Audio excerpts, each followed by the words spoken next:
श्री स्वामी समर्थ सगळ्यांना. तर संध्याकाळची वेळ झाली होती, त्यामुळे मी इथे देवाजवळ दिवा लावला आणि माझी जी पण संध्याकाळची सेवा असते तर ती मी इथे करून घेतली.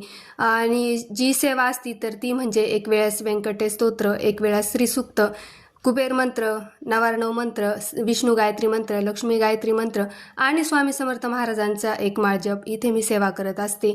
रोजची ही माझी सेवा असते. हनुमान चालिसा वाचून घेते मी संध्याकाळी किंवा सकाळी जसं जमेल तसं हनुमान चालिसा वाचते. आणि सगळ्यांनाच माहिती आहे, दिवा लावण्याच्या वेळेस आपण शुभं करोति कल्याणम, आरोग्यम धनसंपदा, शत्रुबुद्धी विनाशाय, दीपक ज्योती नमस्तुते हा मंत्र म्हणत असतो. या मंत्राची इतकी मोठी लीला आहे की शत्रू आपल्या आयुष्यामध्ये राहत नाही, शत्रूचा नाश होतो ह्या एका मंत्राने.